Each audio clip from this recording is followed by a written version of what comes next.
Hey everyone, welcome to another episode live of Visual Studio Toolbox. I'm one of your hosts, Leslie Richardson. I'm another host, Robert Green. Cool. And we're joined once again by Mads Christensen and Andy Sterling from the Visual Studio team because it is that time of the month again. It is time for another Visual Studio release party. Yay! Hello, everybody. Yeah. It's 18.4 already, right? Yes, it is. It is, yeah. Count soon. 4.0 to be exact. Yeah. It's funny because it's like it doesn't seem that it's been that long since we shipped 18.0, right? It was in November, so it is a few months ago, I guess. That is wild. Yeah. Yeah. A lot has happened.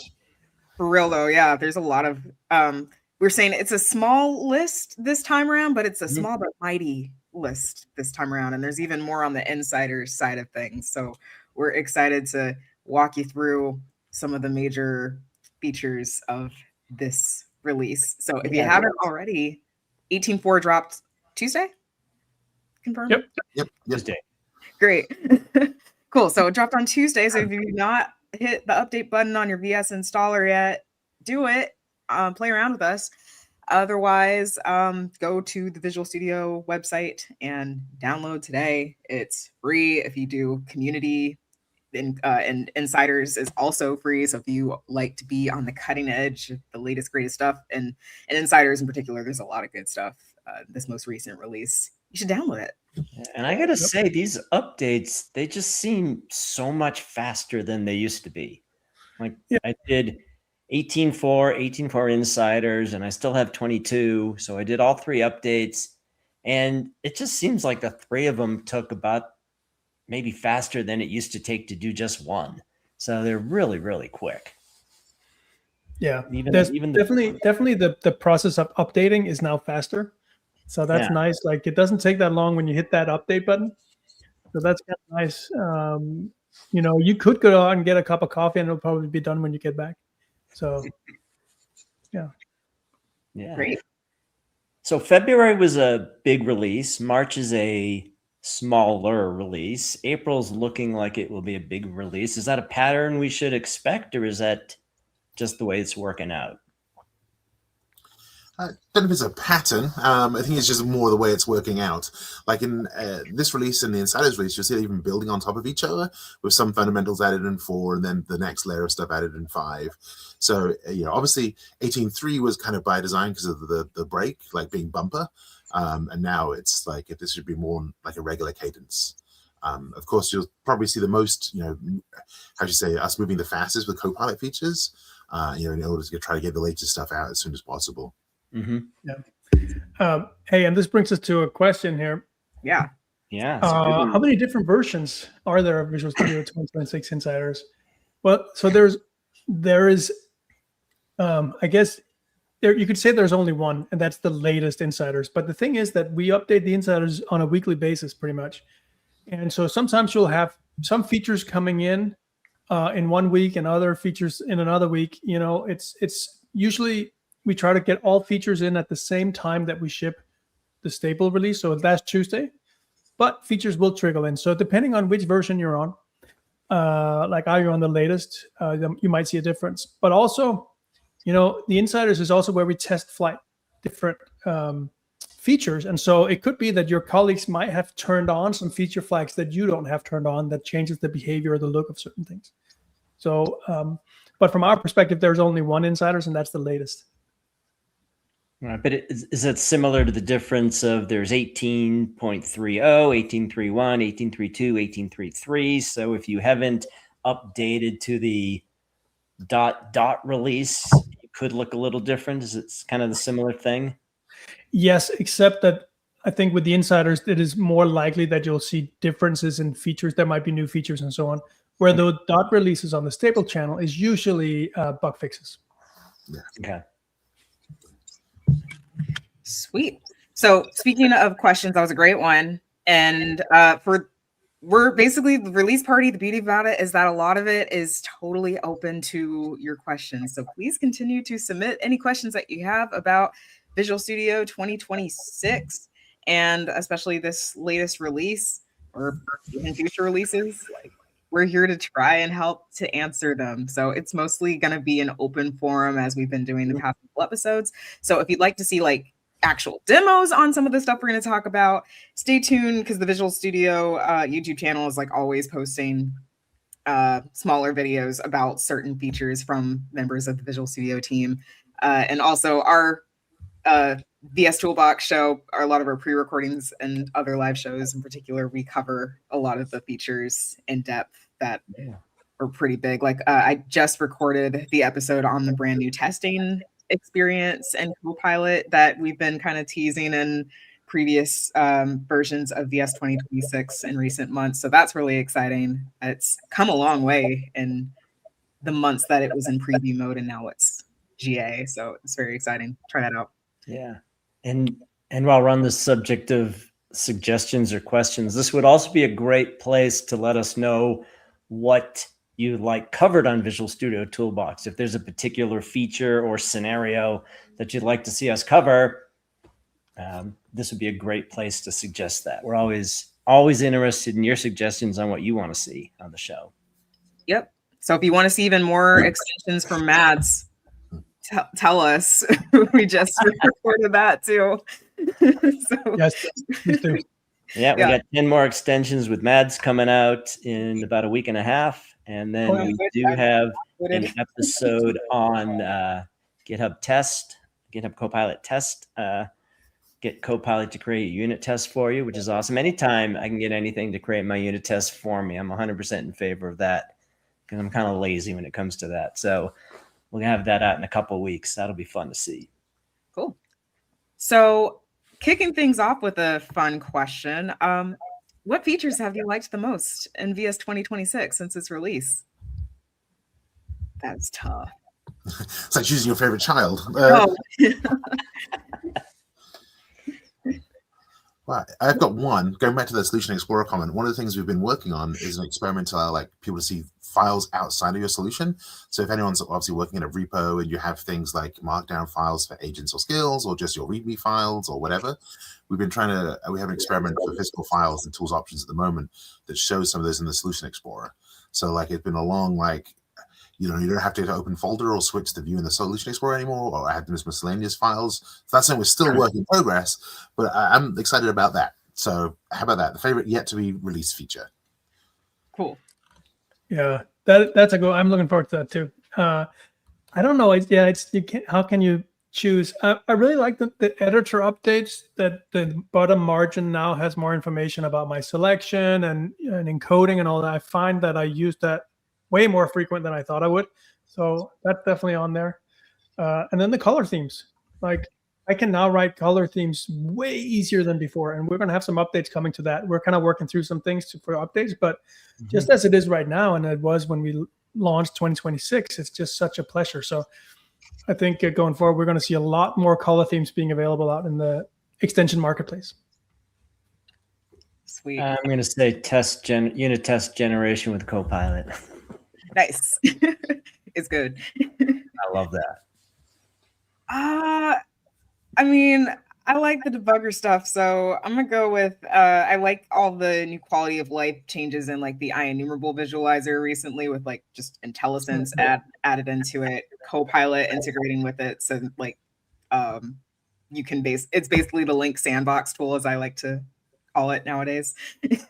And I like a new feature that's, again, just like a nice quality of life thing that you don't really think about until it's there, but it's nice to have now. And that's just like the IntelliSense / Copilot context awareness support in the watch window. Usually that's kind of like that black box table where you just you're supposed to know what to type in and that you want to inspect and stuff. But I like that now it gives you a drop down of actual relevant variables that you probably want to look at depending on where you're at. That's a huge deal for sure. It's like, it's a little thing, but it's nice. Sweet. Yeah. Questions in the comments. Please choose your favorite child. That was really hard. I'm sorry to all the other features out there that we didn't shout out. You are equally important. To quote Severance, if anyone watches that show, please enjoy each feature equally. So cool. Other questions? I was seeing some other random questions. Does anyone else have a problem moving selected text using the alt arrow keys lately? It seems broken and stable in insiders for me. Interesting. I've not tried that lately, but that is, okay. Yeah, it's been rock solid since the inception in 2019. Andy, was that 2019 feature maybe, something like that? But yeah, it's rock solid for me. I wonder if there's some you need to do a repair or something. I'm concerned that you see it in both insiders and the other one, but.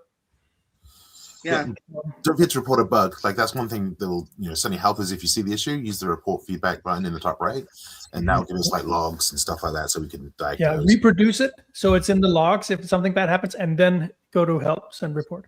Yeah. Cool. Yeah, we're gonna be talking about the dev community a lot. So if you don't already regularly go to the developer community site to share your feedback, or hit the report a feature, report a bug options in Visual Studio proper, you should, because we read them, and a lot of the features that come out are based around those pieces of feedback. So please continue doing that. All right. While more questions are coming in, I think we should just kick off release notes tour, starting with 18.4. Let's actually see what's in the release. Yeah, let's do it. Cool. From the top, JSON editor improvements. So from what I understand, that used to be like if you wanted to do a lot of editing with JSON files, you had to install a separate workload, but now you don't need to do that. Yep, that's pretty much it. It was hidden somewhere under the web tooling, or you could find like an individual component in the installer, but no one did. So unless you kind of took the web tooling, or there was a few other workloads that included it, you wouldn't have like a rich JSON editor experience. And it's like one of the most commonly used file types. And so this was just, we had to like re-architect how we did the different components in the installer. And so we could include the JSON editor basically in with the default. If you select no workloads, you're still going to get a JSON editor experience. So that's cool. Yeah. And, should we just mention that there are some updates in the insiders too for JSON? Is this the right time to do it? Sure, why not? So back when, if we go down memory lane a little bit, so there was a time when Visual Studio did not have a JSON editor experience, and we added one for Visual Studio 2013 Service Pack 1. Is that right? I think so. It could have been 2015, but I think it was 2013 Service Pack 1. And we added JSON schema support. And Visual Studio was the first editor in the world that had JSON schema support. JSON schema was not a big thing at the time. And at that point in time, the version of JSON schema that existed out there was one called Draft V4, or the version 4 of a draft. And so that was the one that Visual Studio had and ran with. And it did that for a long time, but then, newer versions of the schema specification came out, and Visual Studio started slowly to fall behind. And then, a few years later, we updated to include Draft V7.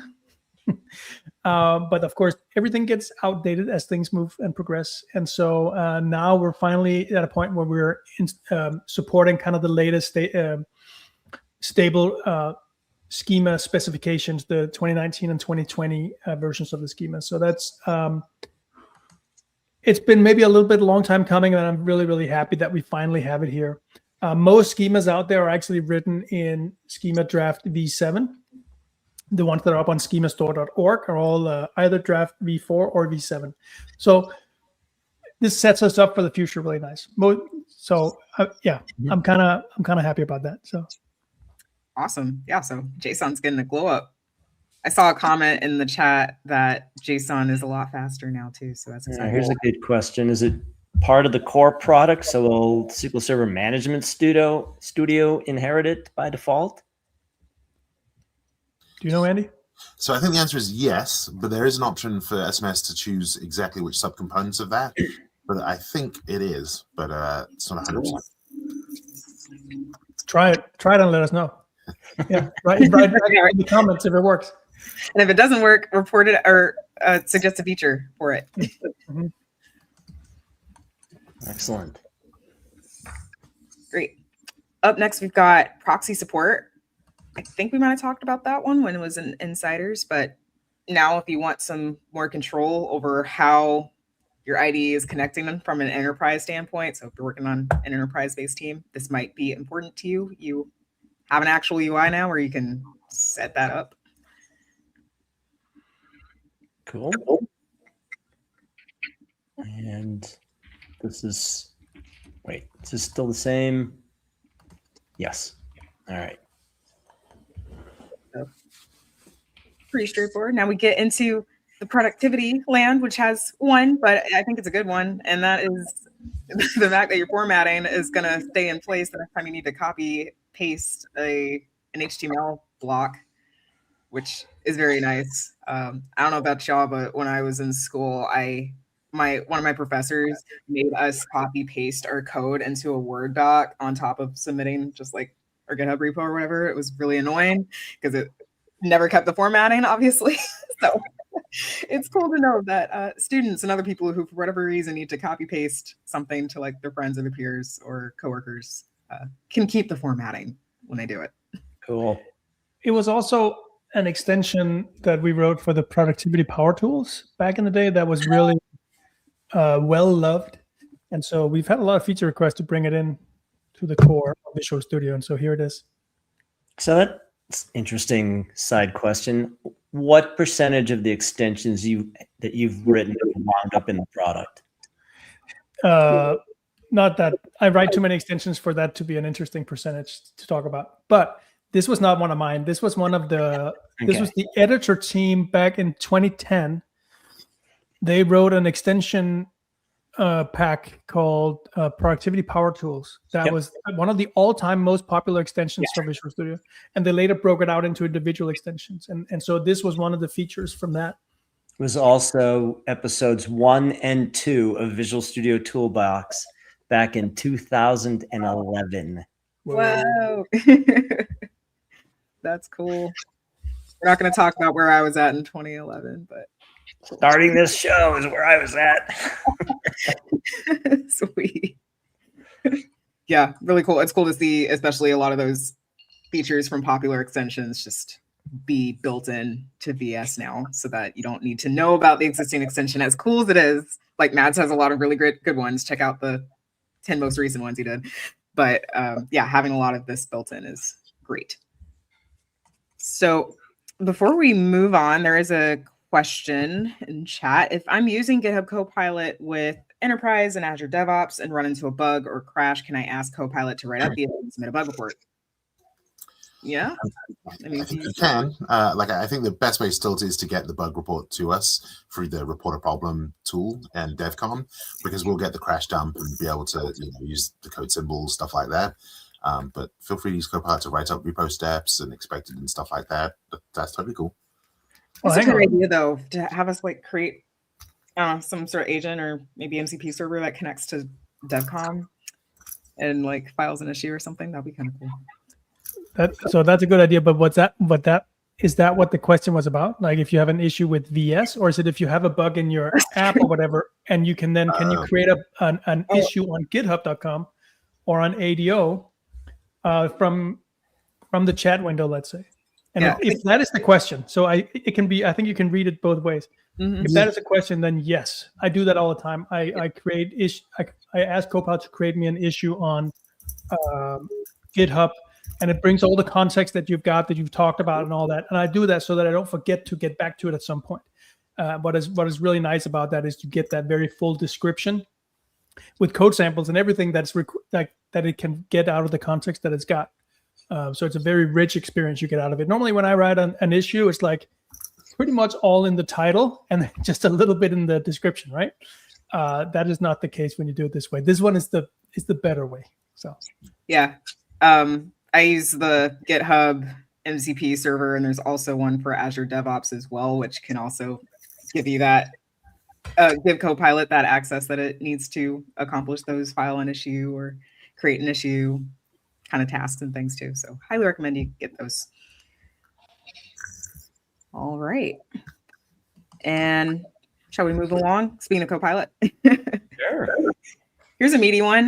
Building your own agents, if you're in the AI space at all, which most people probably are if you're working in tech, agents and the promotion of agents is everywhere. And sometimes you're going to want to create your own for whatever reason that like performs a particular workflow or something like that. And now Visual Studio is supported with the ability to add your own custom agents. Yeah, this is fun to play around with. If you haven't played around with custom agents before, it's fun to see how you can change it and change its personality and all those things. It can be a real productivity boost. And do check out repos like Copilot, Awesome, and stuff like that. There's a bunch of really great agents out there that you can include in your application. Like obviously, we ship a bunch in the box, but there's just so many. Like I think there's a whole like at least certainly a cottage industry in making agents for your application and for your business and how your workflow works. Because the nice thing here, like a bit different from they're very similar to custom instructions, except they have some more capabilities like tools and models and stuff like that you can specify. But you can create ones for specific tasks. Like sorry about that. Yeah. So check them into your repo so you can share them with your team and stuff like that, because you really can use them to create like more standardized content and ways of generating code. Did we talk about the little megaphone earlier? Yeah, that means that it is a customer requested feature. So if you're looking at the features on release notes and in the insider release notes and you notice a little megaphone, that's because this feature was a direct result of a feedback ticket or a suggestion ticket. Click on that. Does it take us to that or not? Yeah, in the bottom of if you scroll down a little bit, it will have the link to the ticket.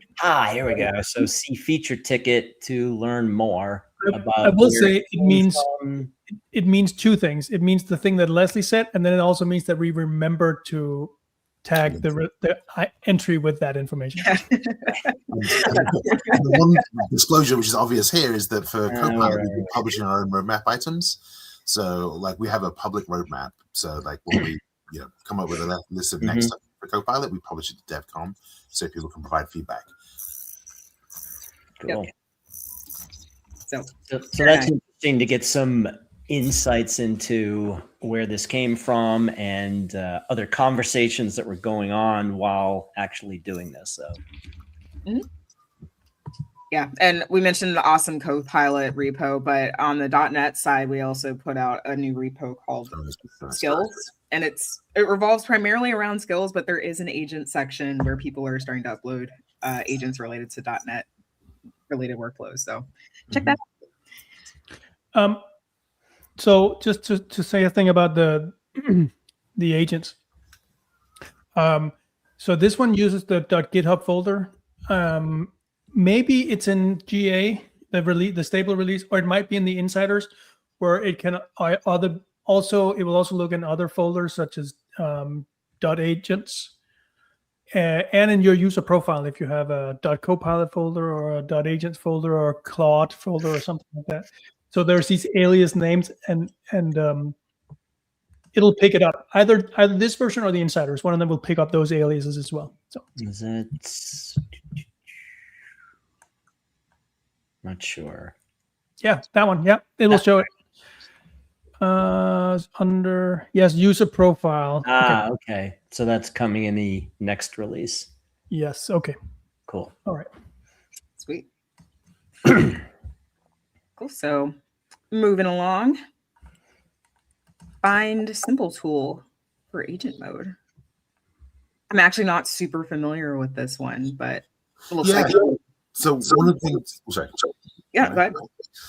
One of the things we've been trying to do is leverage like the fact like C# obviously is a statically typed language, and so you can create reference to other like graphs, and so hopefully it'll enable us to do searching better than just like graphing across a code base. So if you have a particular symbol like is under the Copilot finds relevant, it can potentially follow it to wherever it came from, even if that wasn't in any of the context files that was sent with the original request. So the idea of trying to leverage some of the capabilities that we have in like Roslyn and other places and language service providers to create better experiences at the end. Nice. Cool. There is a question in chat before we keep going. It's about installing VS. Is it possible to install VS 2026 without admin privileges and just for the current user? So the short answer is no. It's not. That once you have Visual Studio installed, once there is a registry setting to allow standard users to update and modify Visual Studio, so you can add new packages, updates, stuff like that. But the initial install is machine wide, so it needs admin permissions. And that is because it is not a current user install. It is a per machine install. Yep. Yep. And it modifies machine wide settings in the registry and the files. Yep. Moving on. Types of symbols. Oh, enterprise level MCP governance. That's new, obviously. But this is for organizations and enterprises using GitHub Copilot, there's several toggles they can have to manage things inside their enterprise, and one of them is controlling what MCP server sources you can install from. And so this is supporting that on the client side. So again, it's like MCPs are a hugely powerful tool, but just like any tool, you can shoot yourself in the foot just as easily as do something successful. So this gives you, those enterprises full control. It's really good. Yeah, I'm happy that's there now. I've seen that asked before, so there should be a megaphone there. But I'm sure there is. Yeah, we get this stuff from, a lot of enterprises out there are, they have like their security things, and so in order for them to take advantage of AI, they have to do it like on, in a very secure way and all that type of stuff. So they need this type of administrative management. So this is great. This unlocks a bunch of companies and enterprises so that they can now use AI. Yeah. For what it's worth, there's other group policy settings that allow things like disabling the agent mode, so everything requires like a human to say yes or no to, rather than letting, because again, depending on your organization, you might be more conservative in terms of what you want the computer to be able to do inside your organization. So we give tools to enterprises to allow them to do that. cool. There was a question in chat related to WPF. I think Mads, you answered part of it. It was, I think, based around are colored emojis supported in WPF? The answer to that was no, but will that be planned anytime soon? Is the follow-up. Yeah, I wish I knew. I don't really know the backlog of the WPF team, so I haven't heard that it's coming. But that doesn't mean it's not. I simply don't know the answer. Cool. But that is why we don't have colored emojis in Visual Studio. That would be nice in code comments to have colors. You could like classify things, and I don't know. It would be cool.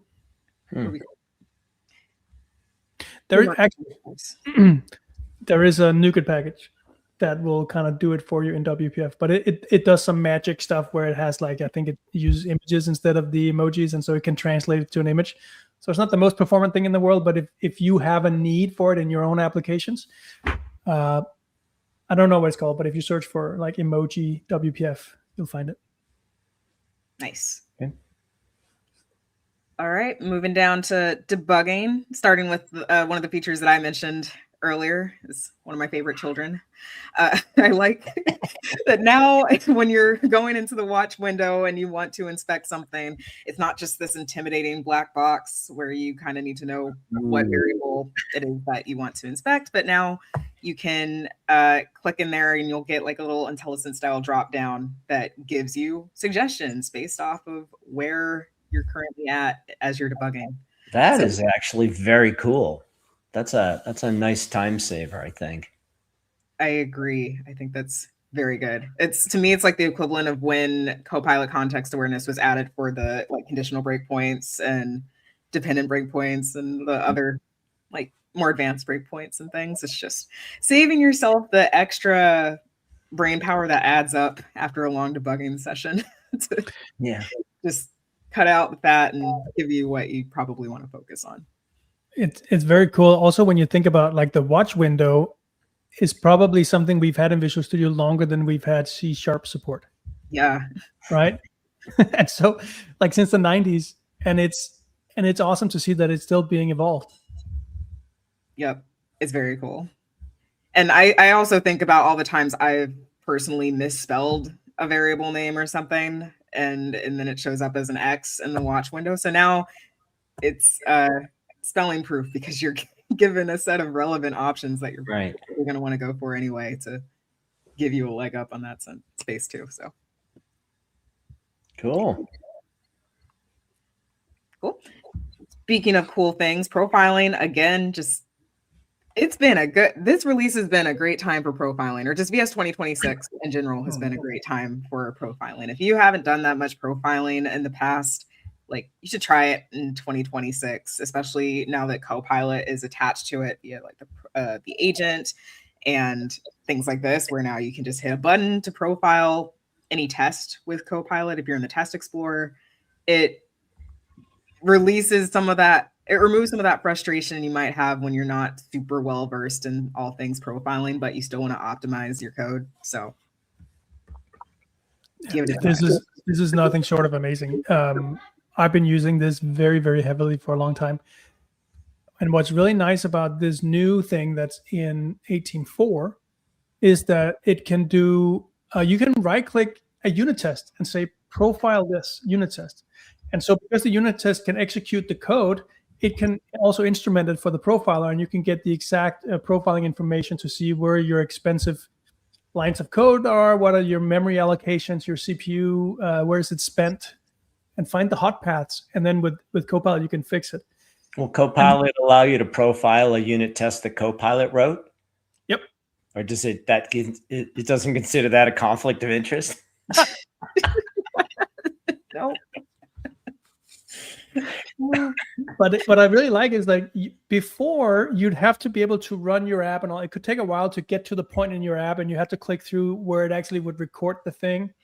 And then what we did in 2026 when we first launched was that we had this benchmark capability where the profiler agent could create a benchmark project for you or add new ones if you already had one.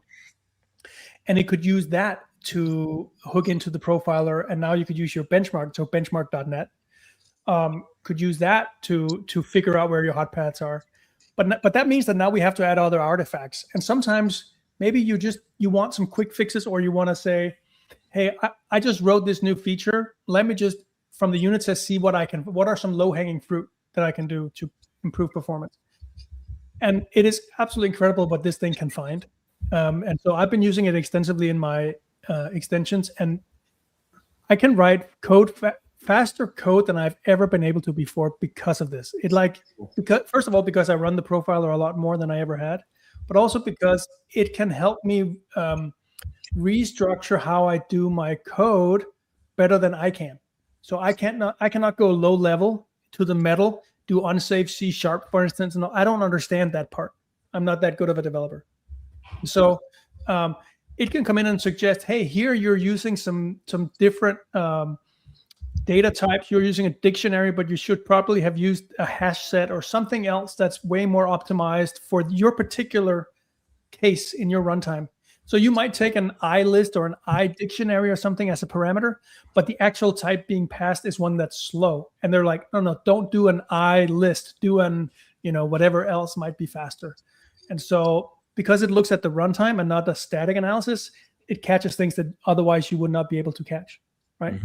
Because if you're dealing with interfaces, you don't know what the implementation is necessarily at design time. You need the runtime. And so that's what this catches. Super cool. Love it. Yeah, it's interesting that none of us mentioned the profiling agent as one of our favorite features.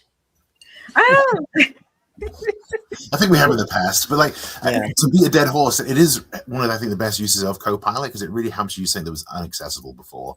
Performance profiling in general has always required a lot of expertise and experience, but this really helps explain what's going on, and it helps you get benefit to improve your own code. Yeah, it's basically calling in an expert to look at your code and then give you advice that maybe you wish you could have figured out yourself, but this thing does it for you. It's very, very cool. Not only that, but it takes a snapshot before and after. You can see, actually it allocated this much memory less, and it sped up the CPU this much, and so on. So you have it's not guesswork. You get the scientific results, and you can say, the results were not big enough to warrant this code change. So I'm going to just not take that suggestion. Thank you very much. And try something else. Mm-hmm. And that's cool too. But it's scientific, and that makes a huge difference. You take the guesswork away. Yeah, So that's cool. one of the benefits of having good unit tests and benchmarks is it allows that sort of verification by Copilot so that the output can be verified, and you know that it's doing what it's meant to be doing. Yeah. And Andy, have you ever heard of anyone being like reprimanded or maybe even fired for improving the performance of their apps? I think it's one of the If few anyone charges activities. for an hour for their app, Really? is there someone with an incentive like, oh, well, the runtime for this was 3 hours, you made it 2, so we lose less money now? I don't know. Right. I think it's one of the few activities that any engineer don't have to ask permission to do. Yeah. From anyone. That doesn't have to be a ticket in your backlog or whatever for you to run the profile. It's like one of those things that if you can improve the performance, everyone's going to be happy, and you're going to be the hero of the day or the week or the year. Totally. Especially with cloud architecture where you are paying for unit CPU and memory, so you can reduce your costs as well. Yep. Oh yeah, there's a whole different layer to it as well. That's right. There's a cost thing. Yep. Sweet. All right. So, talking about profiling some more, because there's more. Yeah. So you might have noticed in the past, like this has been here since the dawn of time in VS, when you're stepping through your code in debug mode, there's like a little, I don't know, tip in line with your code every time you step over that says how much elapsed time it took to execute that given line of code. And sometimes that number of milliseconds might be extremely high and you're trying to figure out how to reduce it. So you can click on it and now you will get some on the spot profiling tips on how you might be able to improve that. So Cool. quick version of profiling, and then you can go in deeper if you want to later, but I think that's nice. Yeah. Yes. Because in the past, what did it used to be when you clicked on it? You just got like, I think the data tip window or the diagnostics tool window to open, and then it might show like a table. Yeah, like if you clicked on the perf of the past in the diagnostic tool window, it'd show the events related to that. So like the sample in between sort of thing. Like I never knew you could click on it. I don't think I've ever tried that. That's cool. The one that says elapsed time 42 milliseconds or something. Yep. Is that the one we're talking about? A little gray text to the right of the line? Yeah. Huh. That's cool. Even Matt's learned something new on when it comes to Now I'm like, wait, I sure that was the case. No, I'm not sure. I saw that we were doing it, right? And so, that's cool, but I didn't know you could always click it. I know you can now. Mm-hmm. But this is something that has existed, I guess. Yeah, there's always been a record button. I thought it was okay. I need to double check.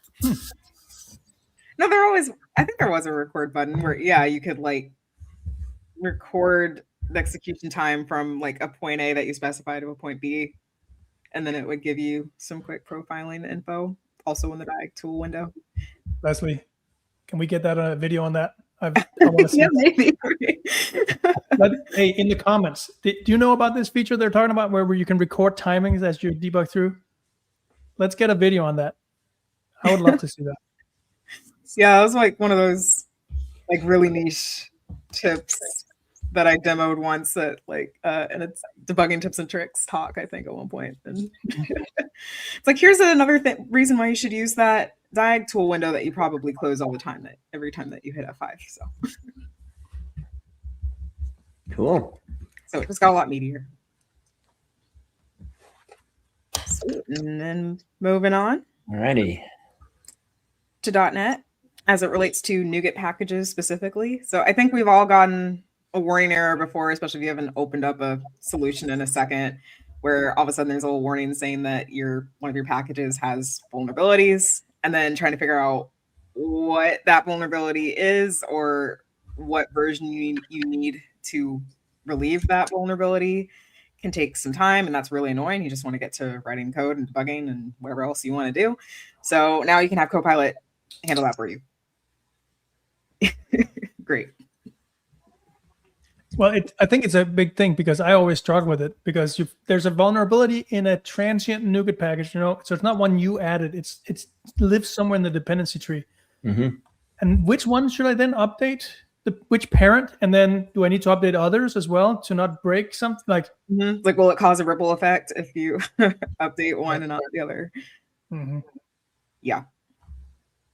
So it's a little thing, but it's a little thing that can cause you a heck of a lot less frustration. So. Okay. So question about .NET versions. If only we had someone on the .NET team here with us today. Yeah, yeah, you should be able to use .NET 11 and VS 2026, or do you need a different version? Yeah, because I mean, there's early builds of it happening right now. So I mean, if you're not able to use in 2026, I don't know why you wouldn't be able to. So give it a go. If it's not working, reach out. Yeah, like as long as the SDK you've installed supports it and you flagged it obviously in your app. Yeah.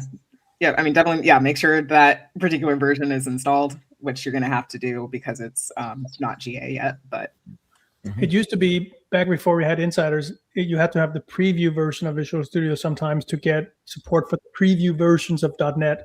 I don't know if that's still the case, but if it is, use Insider, and you should have support. Yep. Great. All right. And then C++. I can't speak to this one too much, but is anyone else? This is an update of the build tools. So C++ always ship with their build. It's like if you know .NET, it's what version of the compilers and MS build and all that type of stuff. It's the C++ version of that.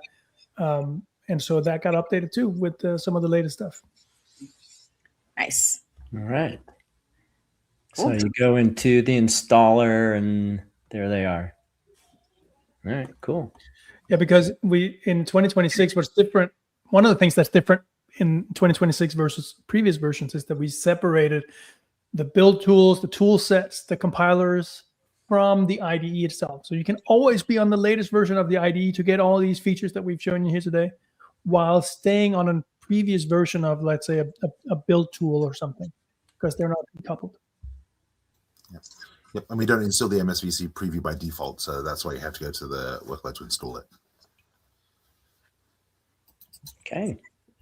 Great. So that concludes the 18.4 release notes. Again, small but mighty. Definitely try out all those features if you haven't been trying them out as we've been chatting. Bug fixes. Let's not forget those. Yep. Bug fixes are always good. I'm sure these are not the only bug fixes that have happened in this release, but typically what we do when we show bug fixes is that we go through and see the ones that have had the most impact, like either most votes or something, or the most egregious bugs, that crashes VS or something. We list them here because they are of higher interest to more people, but usually the list is quite a bit longer. I think Andy, do you remember? Like, I know that we fixed in the past 12 months, we fixed around 5,000 user submitted bugs. So if you separate that out on each month, you'll have like your number here, right? So it's like 400 or something like that on average users submitted bugs that we fix. It's quite the number, and then on top of that is the stuff that we find ourselves, right? So the number is higher than that. Yeah, it runs into the hundreds for sure. Yeah. Nice.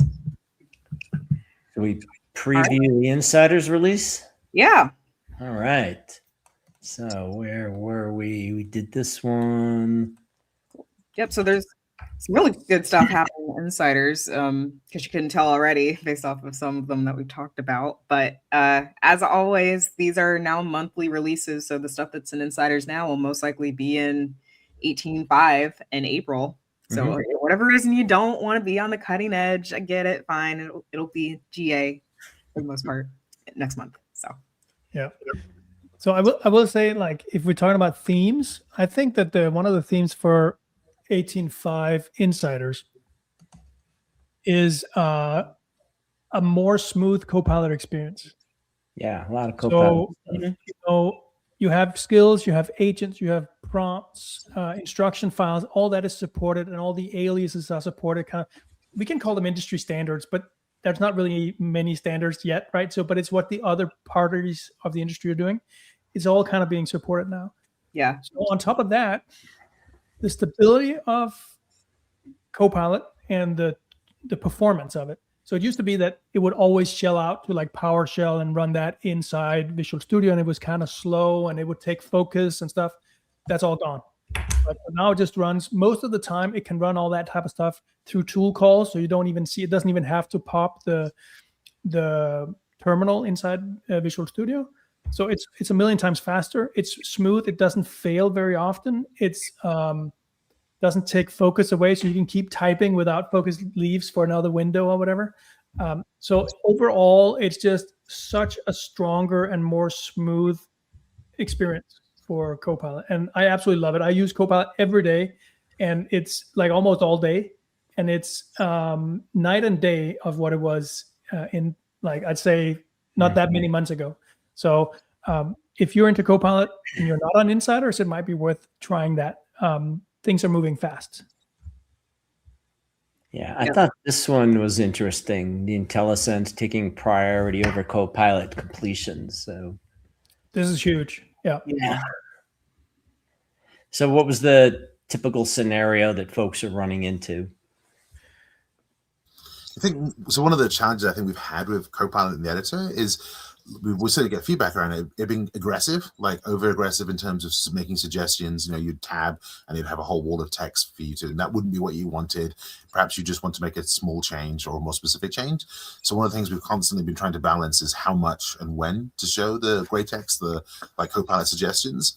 And now what we're seeing is more and more people obviously using Copilot chat and agent modes to generate text. And so I think we're changing the dial in the editor itself, that when you're typing manually, you get more support from, like in this case, obviously IntelliSense. Obviously Copilot's still there and completions are still there, so is the next set of suggestions and everything else.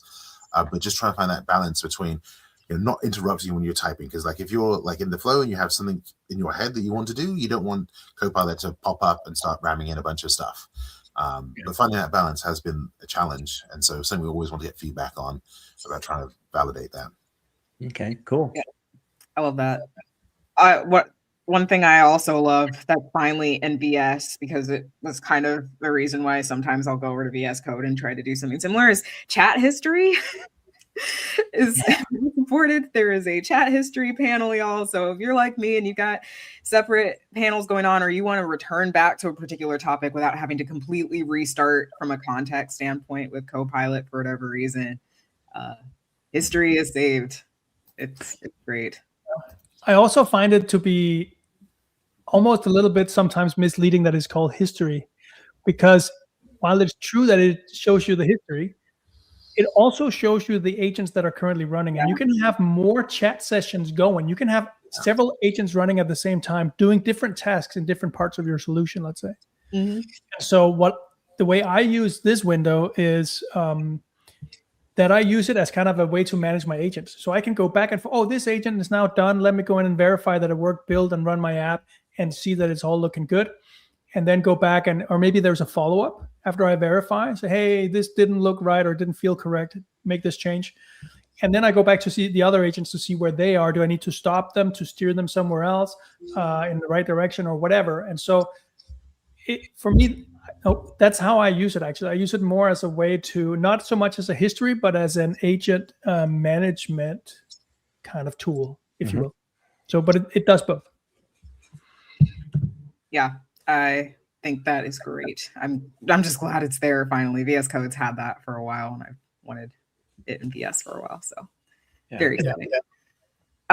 Also, just before we keep scrolling, there is also the ability to further customize your Copilot related keyboard shortcuts and things, which is great. I know there's been some debate over is tab the right thing for you or whatever. So now you get more control over how those actions work depending on what your personal needs are. So it's nice that the option is there. Cool. We got a couple of questions. Can you use insiders to deploy software to production? So the trick here is that it depends. Obviously, you should have your lawyer review these things, but in general, the thing that will matter at runtime is the license for which the runtime components were licensed under. So like, if you're using a preview.NET runtime, I'm pretty sure their runtime does not allow production use. I'm not 100% sure that's off the head. So I definitely think about it that way. But in general, like there's no, how should we say, warranty for using preview like insiders for those scenarios. So like for stability, and we don't guarantee insiders won't have a big bug, for example. Like as insiders is a place where we're moving the fastest and we want everyone to test out stuff. Whereas obviously stable is the place where if you need something dependable, you should be. But for your running application, you should really think about the running components and their supportability. Yeah, it's more a question about the runtime, because what you create, I mean, you can use any version of Visual Studio you want to create an app, but what you're actually creating is an executable. So it's really a question about the ability to deploy that executable, not really what you created it with, right?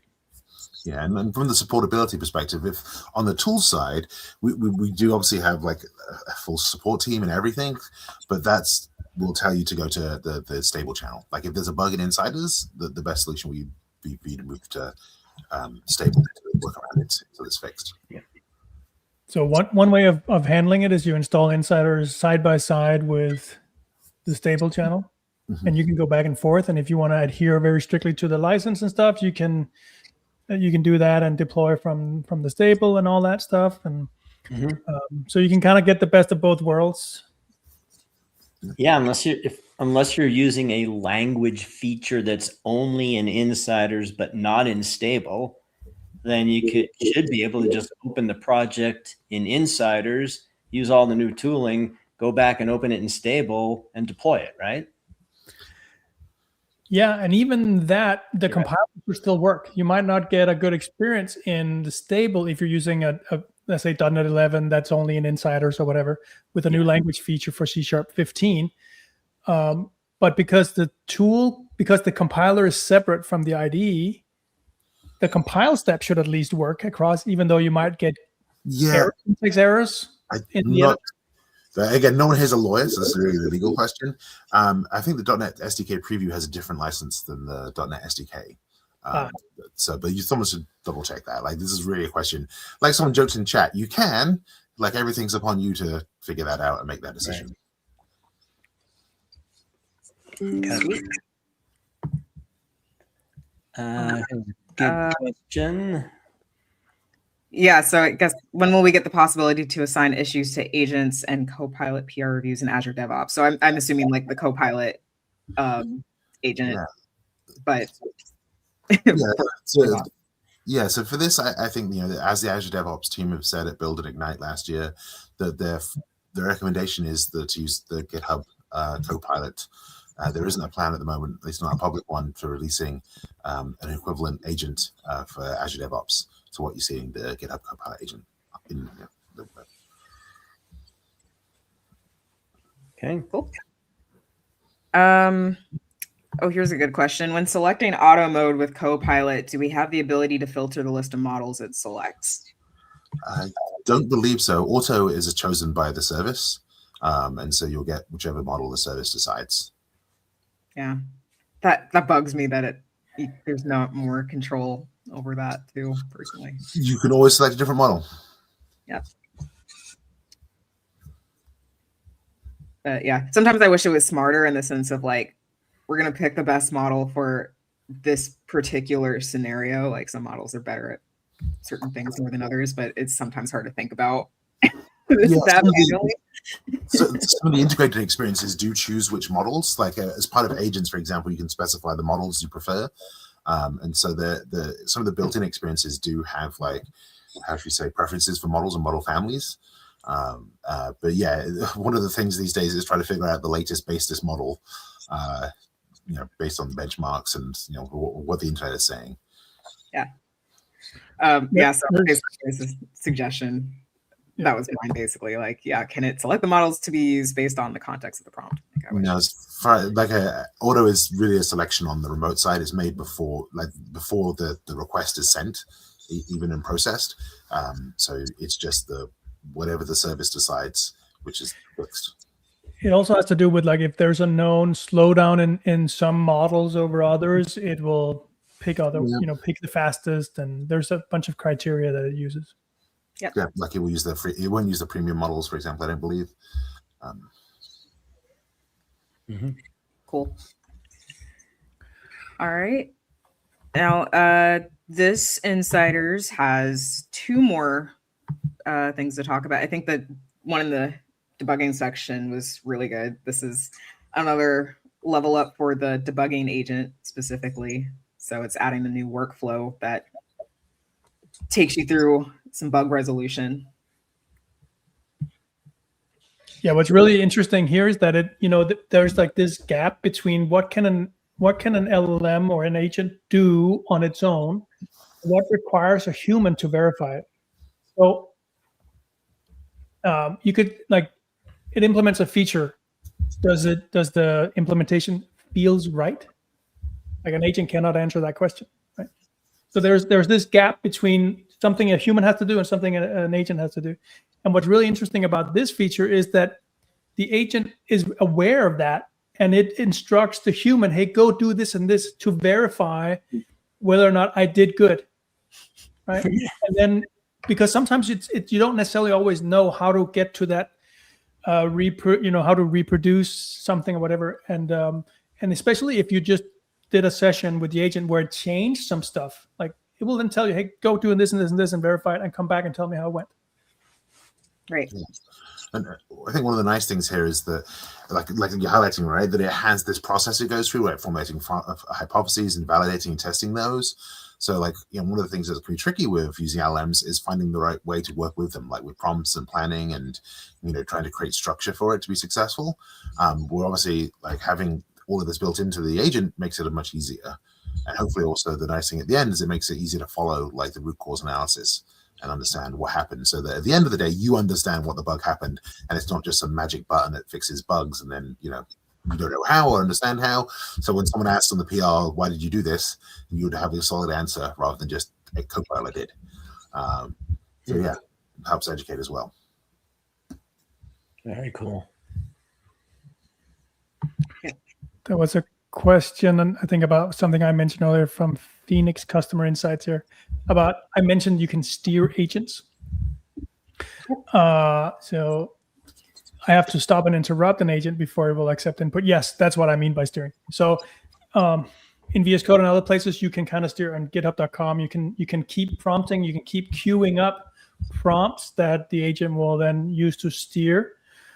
In Visual Studio, we don't have that yet. I'm sure it's coming at some point, but I just hit the stop button, and then I say, don't do that, do this over here instead.